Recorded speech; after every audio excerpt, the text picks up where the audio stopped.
berkibarlah selama-lamanya. Amin. Kenapa saya menyanyi lagu kebangsaan tadi? Karaoke. Sama-sama. Proklamasi. Terus ya. Kami bangsa Indonesia dengan ini hal-hal diselenggarakan dalam tempo diselenggarakan secara seksama dalam tempo atas nama Jakarta 17 Agustus tahun 45. Itulah hari kemerdekaan kita, hari merdeka nusa dan bangsa, hari lahirnya bangsa Indonesia. Merdeka sekali, merdeka tetap merdeka, selama hayat masih di kandung badan. Kita tetap setia mempertahankan Indonesia. Kita tetap setia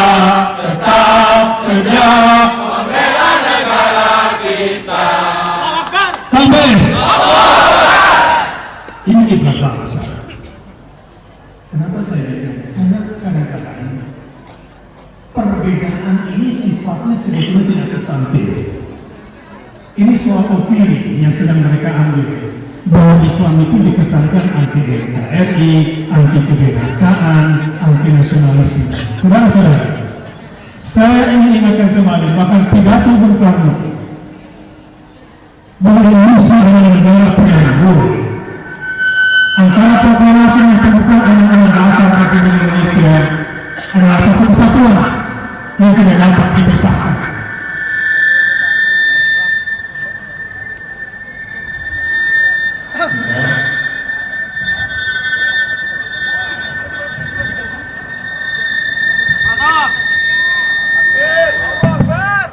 Baik, lanjut. Ya, Islam di Indonesia ini, karena dia mengatakan hukum Islam bukanlah hukum nasional. Ya, saya menjelaskan dulu konstruksi sejarahnya. Bahwa Pancasila pada tanggal 1 Juli, kemudian bertahap, lalu diresmikan. Jadi Pancasila 1 Juli adalah usulan Bung Karno yang saat itu belum menjadi dasar. Ya, Pancasila 1 Juli sebetulnya adalah usulan Bung Karno yang saat itu sila ketuhanan yang berkebudayaan diletakkan nomor 5. Dengan semua argumentasinya saya tidak ingin berdebat. Tetapi atas kerja keras dan pemikiran cerdas para ulama, kemudian pada tanggal 22 Juni, lalu kemudian 5 Juni, dan puncaknya 18 Agustus, maka saat ini Pancasila dari sila pertama sampai kelima ini adalah hasil kerjasama, mungkin bahasa Pak Nasir inilah yang disebut dengan kalimatun sawah, antara segenap anggota bangsa ini, segenap anak-anak negeri ini bersatu menyusun pedoman peraturannya itu menjadi 5 sila. Sila itu apa sih maksudnya? Apa sila itu?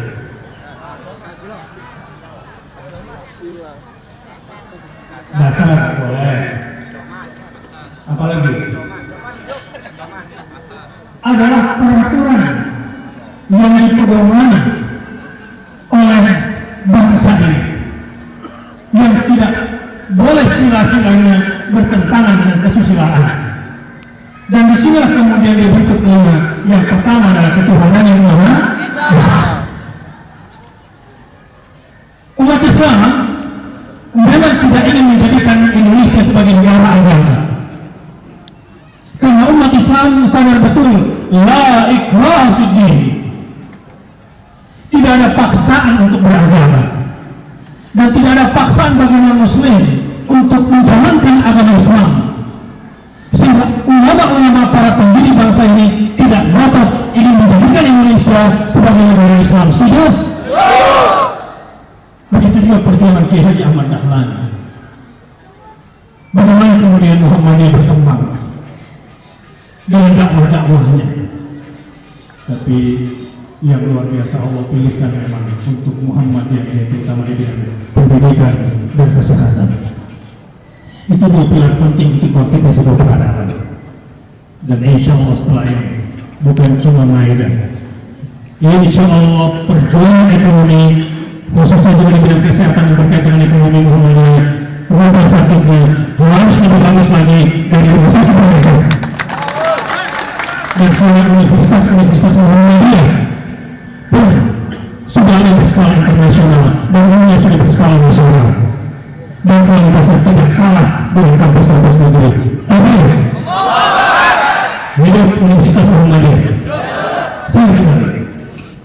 Wajah ini tersesatlah Pancasila, sehingga ditempatkan nasihat ketuhanan yang Maha Esa, sehingga seluruh sila ke-1 adalah sebagai pedoman awal, sila kedua kemanusiaan yang adil dan beradab, 3 persatuan Indonesia. Masalah apa Pancasila? Pancasila. Pancasila. 1. Tulisan. Ketuhanan yang Maha Esa. 2. Kemanusiaan yang adil dan beradab. 3. Persatuan Indonesia. 4. Kerakyatan yang dipimpin oleh hikmat kebijaksanaan dalam permusyawaratan perwakilan. 5. Sosial bagi seluruh rakyat Indonesia. Sekarang saya mau bertanyakan, tolong jawab dengan jujur. Masih adakah keadilan sosial bagi seluruh rakyat Indonesia?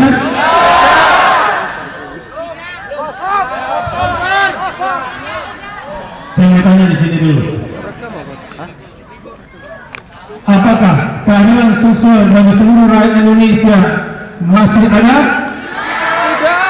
Tidak. Itu tidak mempengaruhi, Pak. Kalau yang bilang ada begini pakai jempol, yang tidak ada begini. Ya, coba. Masih adakah keadilan sosial bagi seluruh rakyat Indonesia?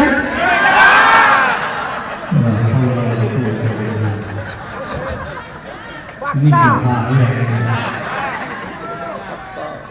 Di Jakarta itu 70% tanahnya itu bukan lagi milik orang pribadi.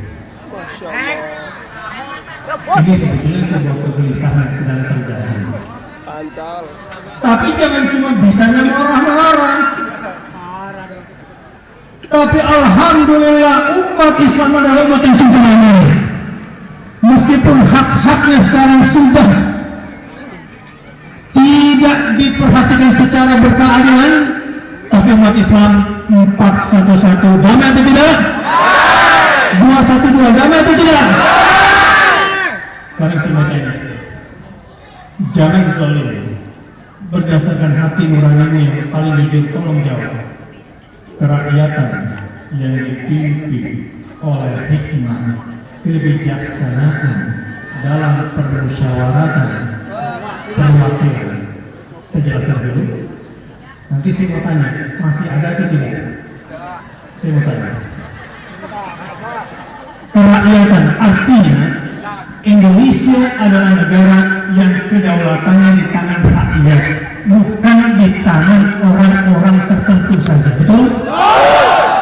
Masih ada nggak itu? Ini harusnya disingkir. Ini Indonesia masih negara kerakyatan atau sudah oligarki? Oh, oligarki.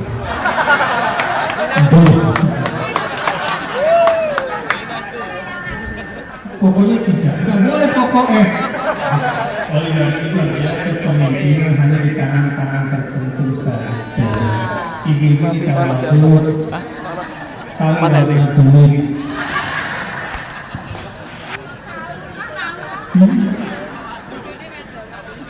Ibu-ibu ini sering salah paham sama suami. Saya sudah dapat bocoran dari survei. Apa pendapat istri-istri terhadap Ini saya sudah dengarkan gosip-gosip ini.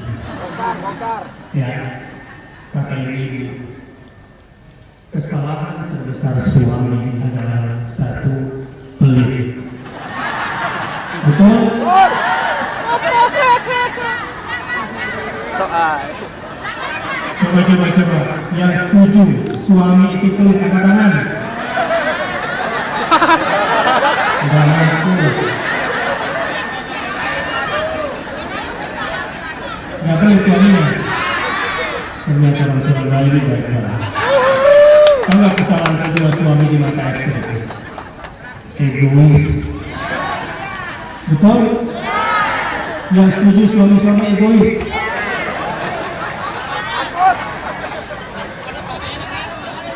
Ibu salah paham. Justru yang pelit dan egois itu istri. Mau saya buktikan? Pak, jawab Pak. Jawab. Dengar dulu. Harta suami adalah juga harta istri, setuju? Boleh. Harta istri juga harta suami, setuju? Siapakah yang pelit? Saya tanya lagi. Utang istri adalah juga utang suami, setuju? Utang suami adalah juga utang istri, setuju? Siapa yang egois? Tetap suami. Terima saja nasibmu, Pak. Ini hukum alam yang tak bisa dirubah. Udah takdir ya. Begitulah jadi suami. Pak, kamu tahu nggak? Suami itu orang-orang pelit sekali. Padahal habis itu Mas kirimkan aku pulsa Mas. Menderita suami seperti ini. Kecuali ibu Muhammad yang di sini adalah ibu-ibu pejuang berjaya dan menjadi Islam. Yang akan membesarkan generasi Al-Maidah yang empat. Siap? Apa Al-Maidah yang empat? A'udzu billahi minasyaitonir rajim. Bismillahirrahmanirrahim. Ya ayyuhalladzina amanu man yartadda minkum an dinihi fasawfa ya'ti Allah biqaumin yuhibbuhum wa yuhibbunahu أذلة على المؤمنين أعزة على الكافرين يجاهدون في سبيل الله ولا يخافون لومة لائم ذلك فضل الله يؤتيه من يشاء والله واسع عليم. Saya bacakan terjemahannya. Sebutkan kriteria Al-Maidah, generasi Al-Maidah 54 yang harus dididik di rumah-rumah kita semua, ya, supaya lahir generasi baru. Begitu juga buat para rektor dan para dosen melahirkan mahasiswa-mahasiswa MS berkarakter Al-Maidah 54. Saya akan bacakan terjemahannya dan saya akan tunjuk yang bisa menjawab dapat hadiah mobil Al-Maidah 51 dalam bentuk foto dan berhadiah satu kotak roti Al-Maidah. Sesudah didoakan untuk menjinakkan suami. Wahai orang-orang yang beriman, apabila kamu murtad, jika ada di antara kalian yang murtad, memangnya ada orang beriman murtad? Udah jelas dilarang memilih kafir, malah memilih. yattaquna rabbahum الذين يتخذون الكافرين أولياء من دون المؤمنين يتقون عندهم العزة. Orang yang memiliki pemimpin kafir adalah orang beriman. Apakah mereka mencari kehormatan, harga diri dan kekuatan dari sifat itu? Wahai orang-orang yang beriman, jika ada di antara kalian yang murtad, maka Allah akan datangkan kaum baru. Kaum baru itu kriteria umumnya adalah Allah mencintai mereka, lalu dihujamkan ke dalam hati mereka sehingga mereka menjadi kaum yang mencintai Allah. Kok bisa mereka seperti itu? Karena mereka punya kriteria yang pertama, Adillatin 'alal mu'minin, sesama mukmin mereka saling sopan santun, saling menghargai dan saling mencintai. Sebaliknya kepada kafir dia tegas dan pada tahap tertentu dia harus keras. Mereka berjihad di jalan Allah dan tidak takut celaan para pencela. Sebutkan 4 kriteria generasi Al-Maidah 54. 1. Azillatin 'alal mu'minin. 2. A'izzatin 'alal kafirin. 3. Yujahiduna fi sabilillah. Yang keempat, wala yakhafuna lawmata, tidak takut celaan para pencela. Nanti buka dia. Saya mau tanya sekarang, kerakyatan apakah dipimpin oleh hikmah di Indonesia? Belum. Emang hikmah itu apa? Kalau tidak belajar sama orang Arab, tidak akan paham apa itu hikmah. Tidak akan mungkin paham Pancasila kalau tidak belajar sama orang Arab. Betul? Karena yang bisa memahami kata hikmah, kebijaksanaan, saya tanya karena beberapa dosen di fisik, tolong bedakan kata hikmah dan kebijaksanaan dalam Pancasila. Paling tinggi jawabannya, hikmah itu di dalam hati, kebijaksanaan dalam praktik. Bagus. Al-hikmatu hiya al-ilmu nafi' wal 'amal salih.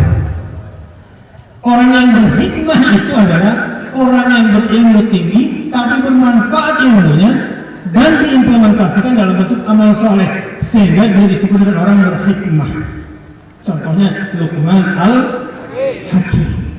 Kalau jadi orang tua. Jadi kalau jadi orang tua itu harus jadi orang tua yang berhikmah. Kerakyatan di Indonesia harus dipimpin oleh hikmah. Sekarang apakah pemimpin di Indonesia itu kriterianya berhikmah? Apa kriterianya? Duit. Ya, tahu nggak? Modal minimal menjadi gubernur di Jakarta itu 200 miliar. Apa bisa jadi pemimpin kalau nggak punya duit 200 miliar? Bupati gimana Bupati?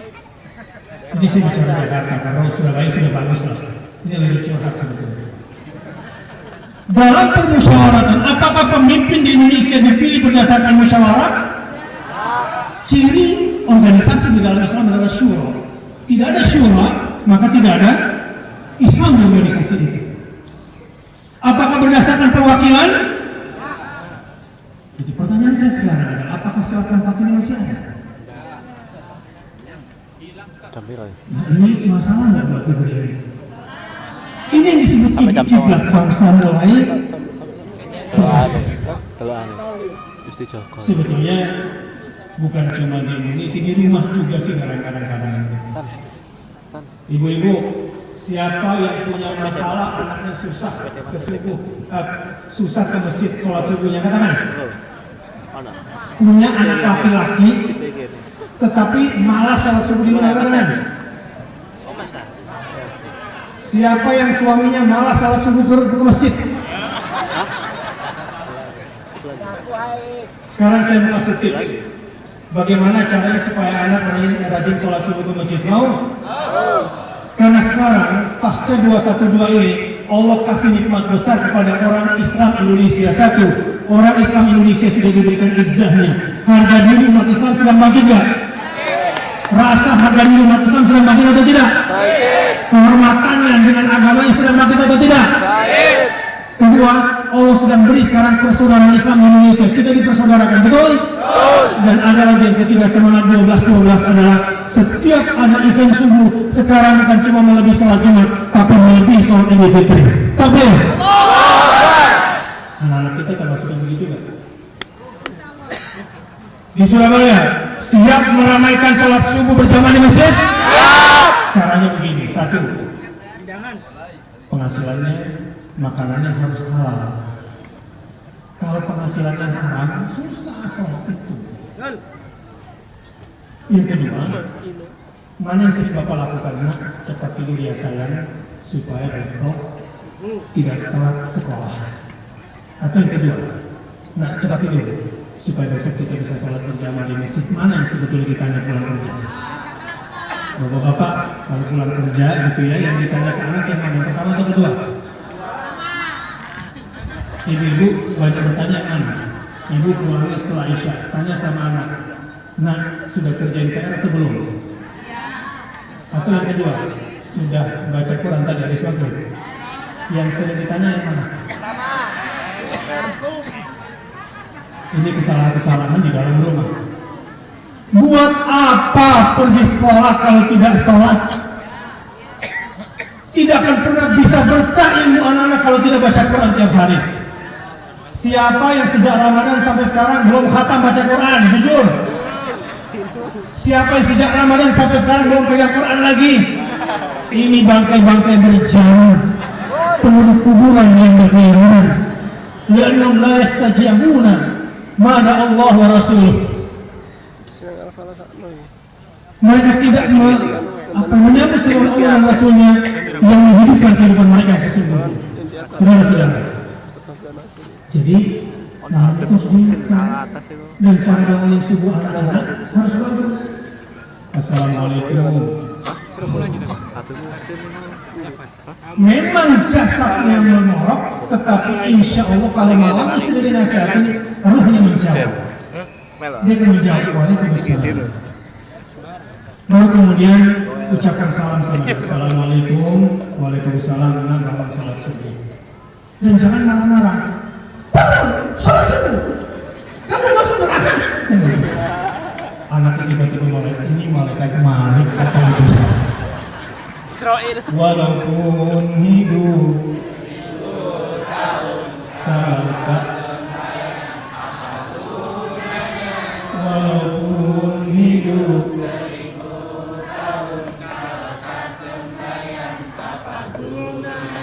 sepohon kayu lebat bunganya walaupun hidup 1000 tahun apa gunanya walaupun hidup 1000 tahun kalau tak sembahyang. Kalau anak kemudian sudah sholat subuh tapi di rumah, jangan dilarang, puji. Alhamdulillah, anak ibu sekarang sudah menjadi lelaki solehah. Apa kata ibu? Anak ibu sudah menjadi lelaki solehah. Kenapa ibu? Sebut saya lelaki solehah. Kami yang boleh sholat subuh di rumah laki-laki. Kata anaknya, lebih kasihan lagi. Apa? Suami solehah.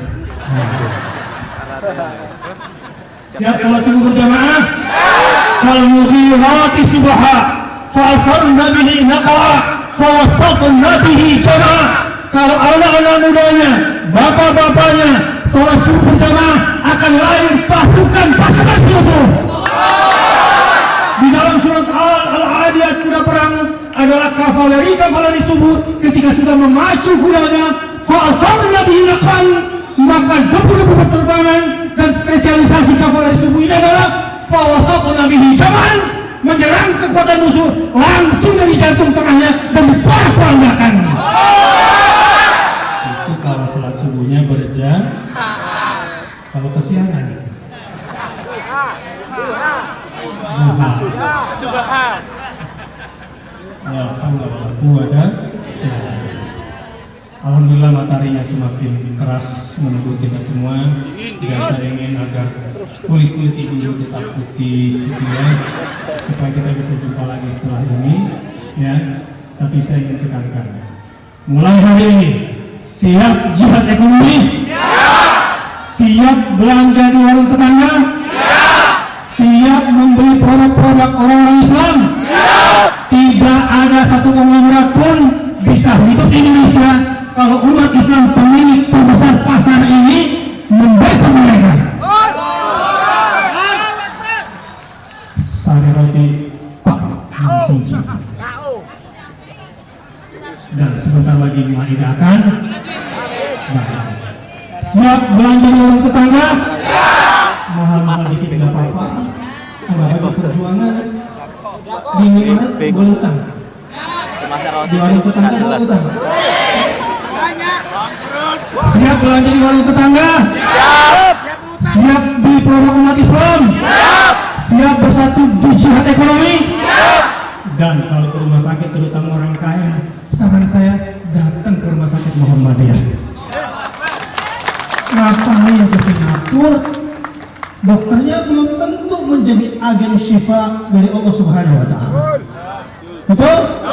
Tapi kalau sama dokter Muhammadiyah, ya mulai dari awal tanahnya wakaf, gedungnya dibangun oleh dokter-dokter yang ikhlas, dan yang datang ke situ memang bermacam-macam, tetapi insya Allah barokah dan sembuhnya lebih besar daripada di luar negeri. Siap hanya ingin datang ke rumah sakit Muhammadiyah dan masukkan anak-anaknya ke sekolah Muhammadiyah, kuliah di Universitas Muhammadiyah. Tapi kalau bisa ke luar negeri nggak apa-apa. Ya, namun saya ingin bilang sudah banyak Universitas Muhammadiyah bertaraf internasional. Siap jihad pendidikan. Jadi mulai hari ini orang-orang Muhammadiyah cari tanah wakaf dan kemudian bersatu, dan kemudian mewakafkan tanahnya, mewakafkan uangnya, wakafkan apa yang bisa diwakafkan termasuk ilmu dan jaringannya. Bikin sekolah Muhammadiyah yang hebat dan mengalahkan yang lain. Siap? Termasuk rumah sakitnya. Jangan lokal dengan rumah sakit kafir. Siap membantu? Ibu-ibu sekalian, uang kita walaupun cuma 10.000 itu berkah. Uang mereka triliunan, tapi kualitasnya sekualitas uangnya Kanjeng Penipu Dimas. Ya, walaupun cuma sedikit, tapi untuk membangun wakaf rumah sakit Muhammadiyah, insya Allah sehat-sehat semua warga Muhammadiyah. Setuju?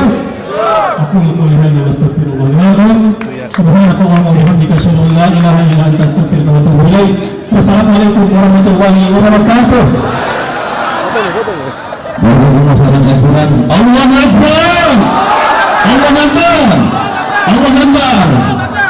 Hadirin berbahagia, kita ucapkan terima kasih yang sebesar-besarnya kepada Ustaz Kiai Haji Murtada Saja, anggota Masyarakat dan Perspektif Pusat Muhammadiyah yang baru saja menyampaikan tausiah yang luar biasa pada kita. Mudah-mudahan apa yang disampaikan senantiasa menjadi sebuah bagi kita, terus menyatukan kebersamaan kita dan terus mengingatkan kita dengan tanggung jawab kita kepada agama, kepada Islam ini sebagai bagian daripada perjuangan dakwah amar ma'ruf nahi munkar. Kami memberikan terima kasih kepada